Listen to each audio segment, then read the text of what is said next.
Bukod kay Iron, si Barako din po pinapollow up check-up ni Papa Fernan kahapon. At ngayon po, from 34 ang kanyang platelet, naging 97 na po ang platelet ni Barako. Kaya praying po na sana maging normal na po ang kanyang platelet.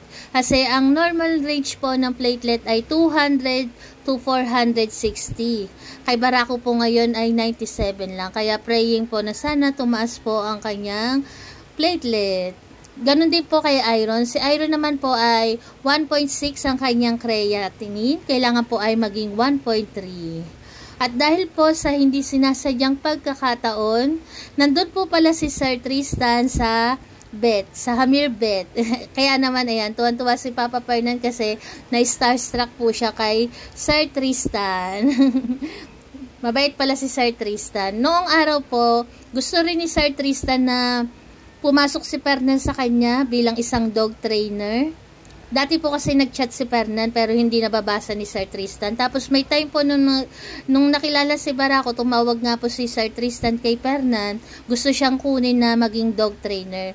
Kaso nung mga time na po na yun, buhay pa si Lola Milky, ayaw naman pong iwanan ni Fernan, gawa nga po ng pag si Milky nawala siya, nalulungkot po yung alaga namin na yun, hindi po kumakain. Kaya yun ang dahilan ni Fernan nung araw na yun. Ayaw niyang iwan yung mga alaga namin, gawa nga po ng may edad na si Milky, paano pa pag iniwan niya, baka lalong kung mapaano. Kasi yung mga alaga po namin, pag wala yung isa sa amin, nalulungkot po yung mga yan. Hindi kumakain, hindi mapalagay laging nag-aabang. Kaya ayun po, nice to meet you, Sir Tristan. Hopefully po, Sir Tristan, kapag okay na po yung platelet ni Barako at pwede na po siyang ibiyahe ng malayo, sana po matuloy nga po yung pagkukolab nyo po ni Barako at ni Milo. Kasi kami rin po isang karangalan po na makakolab kayo. Kaya salamat Sir Tristan and Milo and friends. Yung mga tukrit niya, okay din. That's good. Kasi tumaas na eh.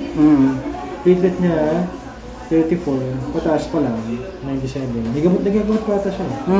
Yung doxy po. Wala siguro, pero ang laking difference na lang kung tumaas yung WBC. Just have to finish medication natin. May B-leaf kayo, di ba? B-leaf? B-leaf. O yung parang trombit. May trombit kayo. Oh, meron pong trombit. Bigyan nyo din. Wala ko siya, no? Yung bigay kahit mga 3 ml. 3 ml. Okay po. Okay? Okay po. Tapos yun, 26 pa naman. Kahit siguro matapos na lang gamot na lang tayo mag-check. Okay po, sige. Okay? Okay po, thank you. Yeah.